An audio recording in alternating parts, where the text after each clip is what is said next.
हमें क्या करना होगा? ब्रह्मज्ञानी के बताए हुए आचरण को, उसके बताए हुए नियमों को मानना पड़ेगा। क्या आचरण बताए हमें बुद्ध ने? बुद्ध ने हमें 5 आचरण बताए। क्या 5 आचरण बताए? बुद्ध ने हमें कहा कि व्यभिचार नहीं करना है। बुद्ध ने हमें कहा कि प्राणी हिंसा नहीं करनी। अब आपको समझ में आया होगा कि प्राणी हिंसा क्यों नहीं करनी। क्योंकि यहाँ हर जगह ब्रह्म रच रहा है, रम रहा है। हर पत्ते पत्ते, जर जर में, कण कण में ब्रह्म है।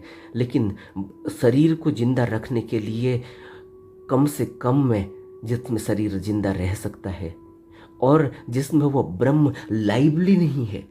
देखिए, ब्रह्म भी कहीं लाइवली है और कहीं सूक्ष्म अवस्था में है, कहीं चेतन अवस्था में है, कहीं प्रकट अवस्था में है और कहीं अप्रकट अवस्था में है। जैसे मैंने बताया कि रेत के कण में अप्रकट अवस्था में है।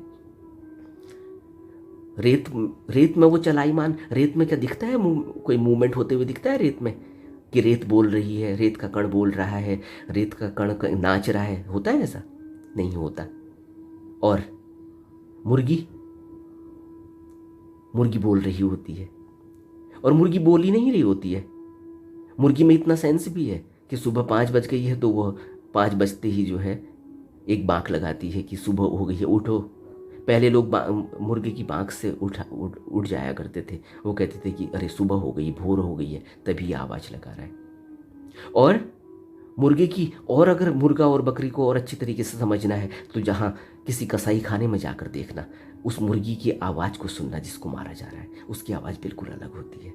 और जिसने भी, मैं दावा करता हूँ, जिसने उस मुर्गी की आवाज़ सुन ली, जिसने उस बकरी की आवाज़ सुन ली जिसको मारने के लिए ले जाया जा रहा है, वो उसके बाद कभी प्राणी हिंसा नहीं करेगा। वो आवाज़ बिल्कुल अलग है, बिल्कुल अलग है। और वह आवाज़ दिल में बैठ जाएगी और आंसू निकलने लगेंगे। और उसके बाद कोई कभी यह नहीं कहेगा कि वो मुर्गी को मारकर खाना चाहता है। इसलिए क्या बताया बुद्ध पुरुषों ने? बुद्ध पुरुषों ने कहा कि सात्विक भोजन करना है। सात्विक भोजन क्यों?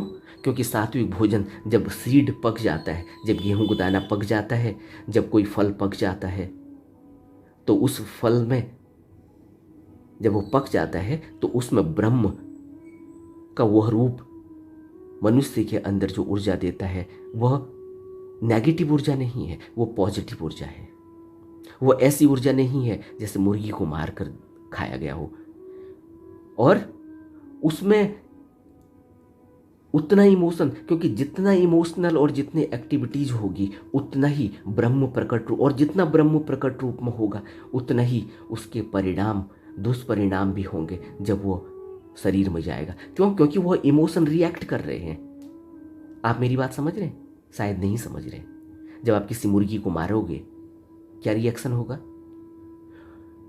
वह गुस्से से और नेगेटिविटी से, वह नेगेटिविटी और वह गुस्सा उसके ब्लड में चला गया होगा, उसके रोम रोम में चला गया। ऐसे ही जैसे हमें कोई गुस्सा करता है, हमको कोई गाली देता है, हमको कोई थप्पड़ मार देता है, क्या होता है?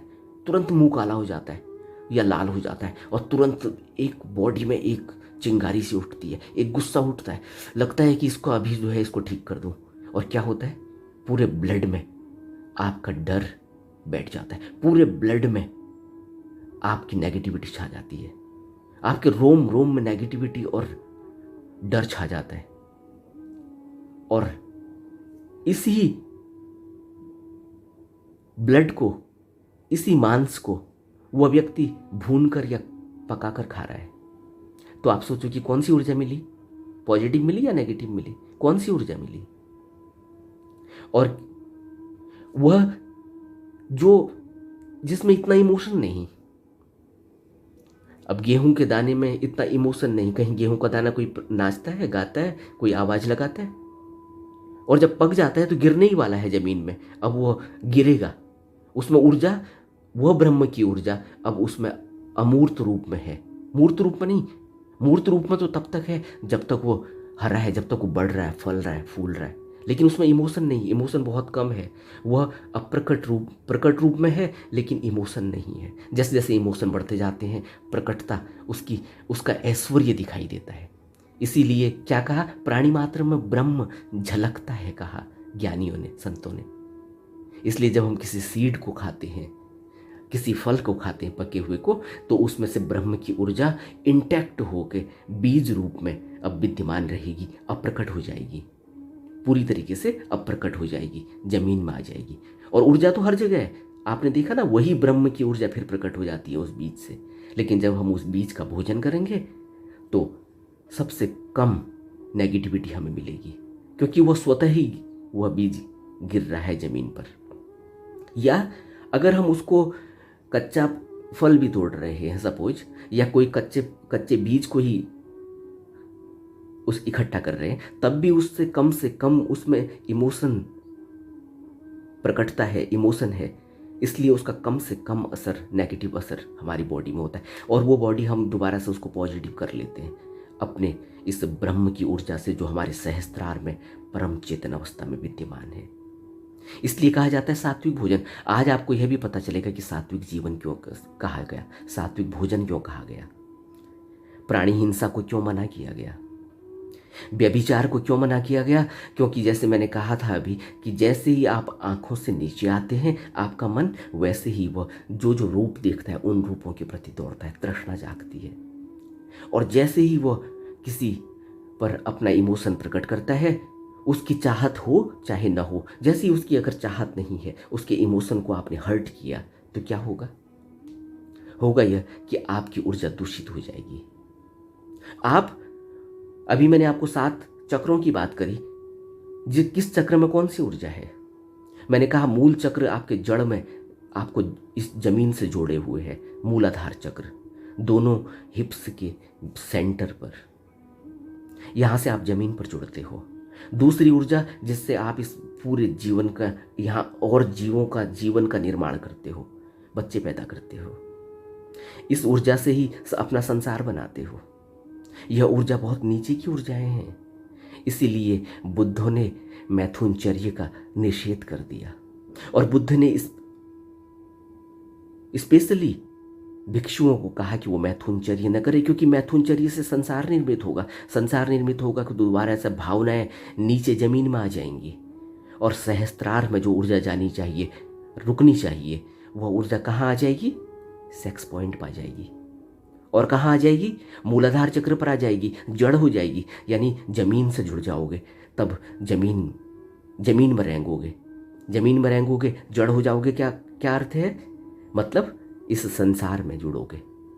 इस संसार में हम इस मूलाधार चक्र से जुड़े हुए हैं, इस सेक्स सेंटर से जुड़े हुए हैं, शरीर संसार का निर्माण हो रहा है। यहाँ से जो ब्रह्मचर्य की परिभाषा आप साधारणतः देखते हो ना, कि ब्रह्मचर्य का अर्थ है सेक्स नहीं करना, वो परिभाषा है, लेकिन वो परिभाषा दूसरे नंबर पर है। और वो परिभाषा पहले नंबर पर भी है इसलिए क्योंकि पूरे संसार का निर्माण वहीं से हो रहा है, जो मैंने बताया, सेक्स सेंटर से। इसलिए कहा कि ब्रह्म में रमना है अगर, तो ब्रह्मचर्य को पालन करना होगा।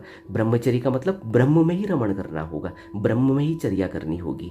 फिर अपने मन को, अपने चित्त को, इस जो ये 10वां दरवाजा है ना, जिसको शिव नेत्र कहते हैं, जिसको मैंने कहा कि छठा चक्र है यहाँ पर, इस चक्र पर ही, इससे नीचे नहीं आने देना उस मन को। इसलिए ध्यान की ज़रूरत है। अब समझ में आया होगा कि ध्यान की क्यों ज़रूरत है। ध्यान की ज़रूरत है कि अपनी सारी ऊर्जा को, इस ब्रह्म ऊर्जा को नीचे से सारे ऊर्जा के इन सेंटरों से ऊपर को खींचते हुए इसको दोनों आँखों के मध्य में टिका देना, और इसको फिर ऊपर सहस्त्रार में परम चेतन अवस्था में जागृत करके रखना। और जब ये परम चेतन अवस्था में जागृत रहेगी तो ये ब्रह्मांड से जुड़ जाती है, ब्रह्म से एक हो जाती है, पूरे ब्रह्मांड से जुड़ जाती है। इसीलिए तो बुद्ध किसी को देखकर बताते हैं कि ये इतने जन्मों में यह था। हमने एक कहानी सुनी थी ना, बुद्ध की एक गाथा, कि वो सुअर की बच्ची को देखकर वो मुस्कुरा दिए। फिर आनंद ने पूछा कि आप मुस्कुराए सुअर की बच्ची पर? वो बोले, ये सुअर की बच्ची जो दिखाई दे रही है ना, ये कोई रानी थी पिछले जन्मों में। क्या हम देख पाते हैं? हमें तो अपनी आंखों से, आंख खुली हुई आंख से अपने कृत्य नहीं दिखाई दे रहे हैं। हम तो किस क्या कर जा रहे हैं हमें पता नहीं चल रहा है। कब किसी की जेब से मोबाइल निकाल दे रहे हैं हमें पता नहीं चल रहा है। कब हम किसको किस आंख से देख रहे हैं हमें पता नहीं चल रहा है। हमारा जीवन कहाँ है हमें पता है? पता है ना हम कहाँ गिरे हुए हैं? क्यों बुद्ध हमें इतनी करुणा हमारे ऊपर दिखा रहे हैं और हम सीना तान के खड़े हैं बुद्ध के आगे कि तुम बुद्ध हो, जरा पहले बताओ अपना पहले परिचय दो, बुद्ध हो। हम बुद्ध को देखेंगे, वह बुद्ध जो ब्रह्मांड से जुड़े हुए हैं, जो हमें हमारे अनंत जन्मों की गाथा को जानते हैं, इतिहास को जानते हैं। अगर बता दें तो यह आंख ऊपर नहीं उठेगी, जमीन के अंदर घुस जाएगी। इतना दुख और इतना पीड़ा और इतना संताप से भर जाएगा इंसान। लेकिन उसके बाद भी उसकी अकड़ देखो, उसकी मैं देखो। क्यों है ये मैं? क्योंकि आंखों से नीचे आ गई है मैं जब आंखों से नीचे आती है, तृष्णाओं में फंसती है, तो आंखों से देखती है, तृष्णाएं क्रिएट होती हैं। फिर और नीचे गिरती है तो हृदय कंठ में आती है, तो कंठ में जो गुस्सा निकलता है ना, ये आवाज़ निकलती है, गालियाँ निकलती हैं, ये कंठ से ही तो निकल रही हैं। और मेरी वाणी भी कंठ से निकल रही है। बहुत से लोग कहते हैं कि आप, मुझे बड़ा दुख, मैं बात नहीं करना चाहता इस पर, लेकिन बात अब मुंह से निकल गई है तो बता रहा हूँ। बहुत से लोग, मेरी अगर आप चैनल को देखेंगे तो उसमें लोग कहते हैं कि आप ओशो की कॉपी करते हैं, आप ओशो की तरह बोलते हैं। अब आपको समझ में आया? कंठ चक्र में जब ऊर्जा पूरी तरह से खिलती है तो एक ऊर्जा निकलती है मुंह से, शब्दों के माध्यम से एक आवाज निकलती है। उस आवाज में ब्रह्म का आभास होता है, वो ब्रह्म की ऊर्जा है। और बिना ध्यान साधना के नहीं होगा।